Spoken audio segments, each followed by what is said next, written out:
Hello दोस्तों, यथार्थ Hindi education classes में आप सभी का स्वागत है। तो जैसा कि हिंदी साहित्य के इम्पोर्टेंट प्रश्न हम पढ़ रहे हैं और 30 तक के प्रश्न कल की वीडियो में हमने पढ़ लिए थे, तो उसके आगे के क्वेश्चन आज करेंगे।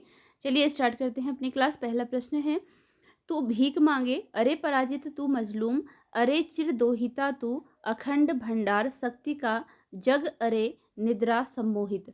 पंक्ति किसके द्वारा लिखी गई है? इस पंक्ति के लेखक बताने हैं। तू भीख मांगे अरे पराजित तू मजलूम, अरे चिर दोहिता तू अखंड भंडार शक्ति का, जग अरे निद्रा सम्मोहित। इस पंक्ति के रचनाकार बताने हैं।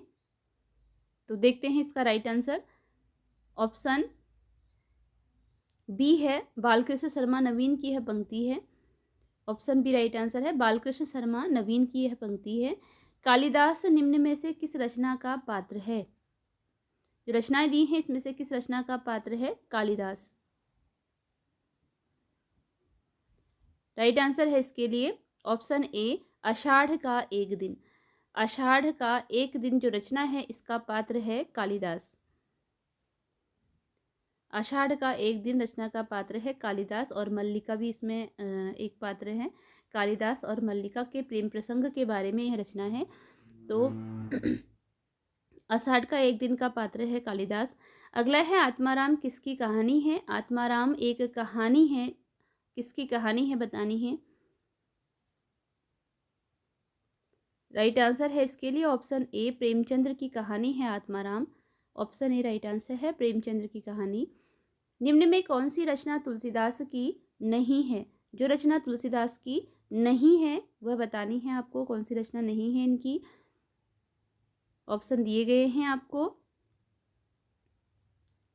तो राइट आंसर है इसके लिए ऑप्शन डी, गीत गोविंद। गीत गोविंद यह रचना तुलसीदास की नहीं है, यह मीराबाई की रचना है। इसके अतिरिक्त जो रचनाएं दी गई हैं, कवितावली, दोहावली और गीतावली, यह रचनाएं तुलसीदास की हैं। अगला क्वेश्चन है, मदनाष्टक किसकी रचना है? रचना का नाम है मदनाष्टक। मदनाष्टक किसकी रचना है? इसका राइट आंसर है ऑप्शन बी, रहीम। मदनाष्टक रहीम की रचना है। मैथिली शरण गुप्त के काव्य गुरु कौन थे?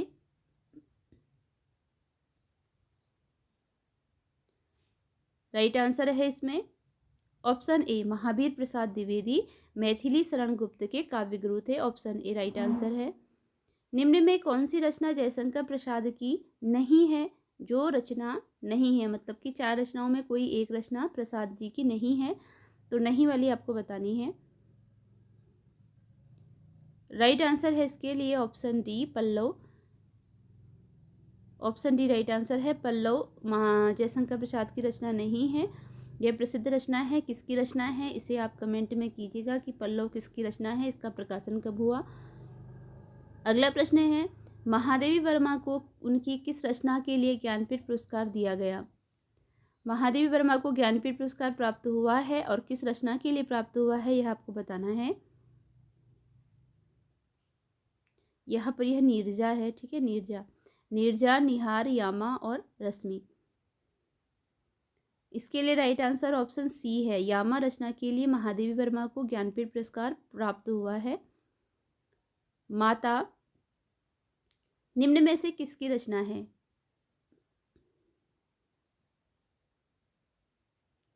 राइट आंसर है इसका माखनलाल चतुर्वेदी की रचना का नाम है माता। माखनलाल चतुर्वेदी की रचना है माता। अगला क्वेश्चन है, दूध बतासा किसकी रचना है? दूध बताशा किसकी रचना है? इसके लिए राइट आंसर ऑप्शन ए है, सोहनलाल द्विवेदी की रचना है दूध बताशा। सोहनलाल द्विवेदी की रचना है। बीजक जो कि कबीरदास की रचना है, इसमें कितने प्रमुख भाग हैं? यानी कितने भागों में इसकी रचना हुई है बीजक की? 2, 3, 4 या 5? राइट आंसर इसमें ऑप्शन बी है, 3 भागों में बीजक की रचना हुई है। 3 भाग, और इसके 3 भाग कौन कौन से हैं? साखी, सबद और रमैनी। ठीक है, साखी, सबद और रमैनी बीजक के 3 भाग हैं। कबीरदास को भाषा का डिटेक्टर किसने कहा? कबीरदास को भाषा का डिटेक्टर किसने कहा? राइट आंसर है ऑप्शन डी, आचार्य हजारी प्रसाद द्विवेदी के द्वारा कबीरदास को भाषा का डिटेक्टर कहा गया है। अगला प्रश्न है, सूर पच्चीसी किसकी रचना है? सूर पच्चीसी किसकी रचना है? राइट आंसर है इसमें ऑप्शन ए, सूरदास की रचना है। सूर पच्चीसी सूरदास की रचना है। अगला प्रश्न है कि निम्न में से कौन सी रचना सुभद्रा कुमारी चौहान की नहीं है? जो रचना सुभद्रा कुमारी चौहान की नहीं है वह बतानी है। राइट आंसर इसके लिए ऑप्शन डी है, मृगनयनी। यह सुभद्रा कुमारी चौहान की रचना नहीं है। इसके अतिरिक्त झांसी की रानी, मुकुल, झांसी की रानी, मुकुल और बिखरे मोती सुभद्रा कुमारी चौहान की रचनाएं हैं। क्योंकि नहीं वाला आपसे पूछा गया है तो वह है मृगनयनी। वैराग्य संदीपनी किसकी रचना है? राइट आंसर है इसका तुलसीदास। वैराग्य संदीपनी यह रचना है तुलसीदास की। वैराग्य संदीपनी तुलसीदास की रचना है। पर्वत प्रदेश में पावस, पर्वत प्रदेश में पावस किसकी रचना है?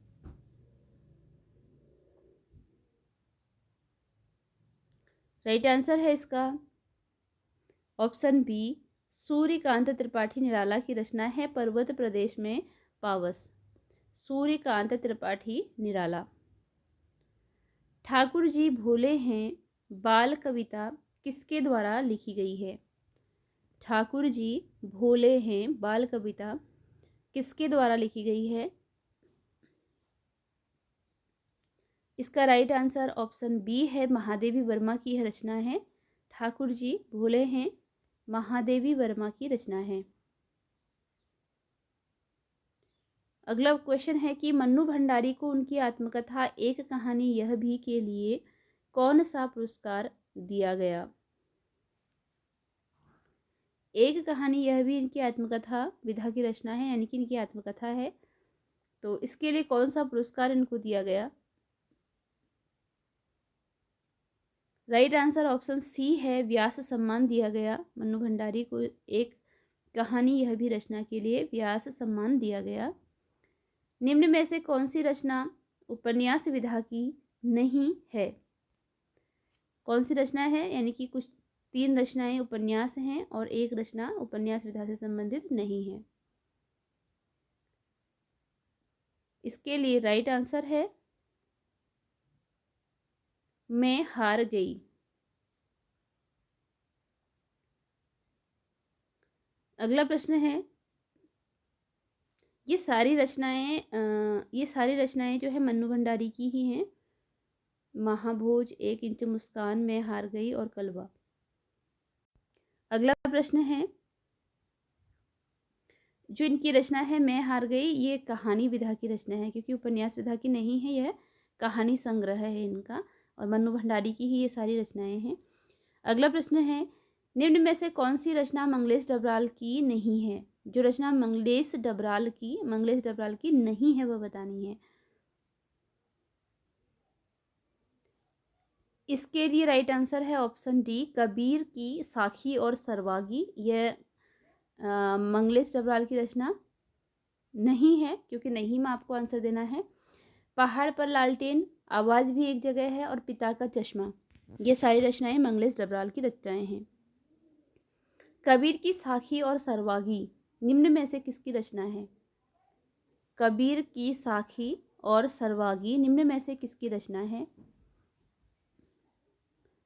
राइट आंसर है इसके लिए पीताम्बर दत्त बरथवाल। यह रचना है पीताम्बर दत्त बरथवाल की, कबीर की साखी और सरवागी, पीताम्बर दत्त बरथवाल। भोर और बरखा जो कि एक कविता है, किसके द्वारा लिखी गई है? भोर और बरखा। राइट आंसर है इसका ऑप्शन सी, मीराबाई की रचना है भोर और बरखा, मीराबाई की कविता है। कबीर की भाषा को पंचमेल खिचड़ी किसके द्वारा कहा गया है? कबीर की भाषा को पंचमेल खिचड़ी किसके द्वारा कहा गया है? राइट आंसर है इसके लिए ऑप्शन डी, श्याम सुंदर दास ने कबीर की भाषा को पंचमेल खिचड़ी कहा है। सूरदास के गुरु थे। सूरदास के गुरु कौन थे? इसके लिए राइट आंसर ऑप्शन बी है, वल्लभाचार्य के शिष्य थे सूरदास। अष्टछाप के एक कवि में सूरदास जी का भी नाम आता है। 4 शिष्य जिसमें वल्लभाचार्य के थे 4 शिष्य, और 4 शिष्य थे विठलनाथ के। तो मैंने जो वल्लभाचार्य के शिष्य थे इस प्रकार याद किए थे, जैसे सूर, कुंभ, पर, कृष्ण, यानी कि सूरदास, कुंभनदास, परमानंद दास और कृष्णदास। क्योंकि प्राय ऐसा होता है कि इस टाइप के क्वेश्चन भी आते हैं कि वल्लभाचार्य के शिष्य कौन थे और विठलनाथ के शिष्य कौन थे। तो सूर, कुंभ, पर, कृष्ण, इस प्रकार मैंने ये वल्लभाचार्य के शिष्य याद किए थे। सूर, कुंभ, पर, कृष्ण। सूरदास, कुंभनदास, परमानंद दास और कृष्णदास। अगला क्वेश्चन है, जादू जंगल निम्न में से किसका नाटक है? नाटक विधा की रचना है जादू जंगल। अब किसका नाटक है बताना है। इसके लिए राइट आंसर ऑप्शन ए है, राजेश जोशी का नाटक है जादू जंगल, राजेश जोशी। शैलेश मटियानी का वास्तविक नाम क्या है? शैलेश मटियानी, क्योंकि ये रचनाएं लिखते हैं शैलेश मटियानी नाम से, तो इनका वास्तविक नाम क्या है बताना है आपको। और इसका राइट आंसर ऑप्शन ए है, रमेश सिंह मटियानी इनका वास्तविक नाम है। शैलेश मटियानी का जो वास्तविक नाम है वह है रमेश सिंह मटियानी। ब्रह्म राक्षस का शिष्य किसकी रचना है? ब्रह्म राक्षस का शिष्य किसकी रचना है? राइट आंसर इसके लिए ऑप्शन बी है, गजानन माधव मुक्तिबोध की रचना है ब्रह्म राक्षस का शिष्य। गजानंद माधव मुक्तिबोध की रचना है। हजारी प्रसाद द्विवेदी को उनकी किस रचना के लिए साहित्य अकादमी पुरस्कार दिया गया? हजारी प्रसाद द्विवेदी को उनकी किस रचना के लिए साहित्य अकादमी पुरस्कार दिया गया? इसका जो राइट आंसर है वह है ऑप्शन सी, आलोक पर्व। हजारी प्रसाद द्विवेदी को उनकी रचना आलोक पर्व के लिए साहित्य अकादमी पुरस्कार दिया गया। क्वेश्चन कभी इस प्रकार भी पूछा जा सकता है कि आलोक पर्व के लिए इनको कौन सा पुरस्कार दिया गया, तब इसका आंसर साहित्य अकादमी पुरस्कार हो जाएगा। निम्न में से कौन से लेखक 1955 में प्रथम राजभाषा आयोग के सदस्य बने? यानी कि राजभाषा आयोग के सदस्यों में से एक वह भी थे। कौन वो थे जो इसमें सम्मिलित थे? इसका राइट आंसर है ऑप्शन बी, हजारी प्रसाद द्विवेदी।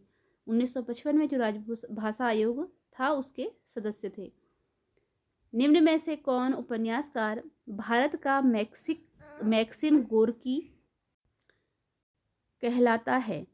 भारत का मैक्सिम गोर्की कहलाता है। राइट आंसर है इसके लिए ऑप्शन बी, प्रेमचंद्र। प्रेमचंद्र को भारत का मैक्सिम गोर्की कहा जाता है। सूरदास की झोपड़ी प्रेमचंद्र के निम्न में से किस उपन्यास का एक अंश है? सूरदास की झोपड़ी, इसके लिए राइट आंसर है ऑप्शन ए, रंगभूमि। रंगभूमि रचना का एक अंश है सूरदास की झोपड़ी।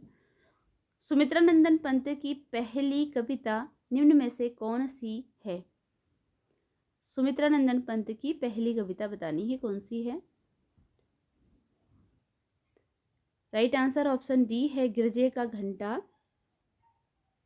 सुमित्रा नंदन पंत की पहली कहानी है गिरजे का घंटा।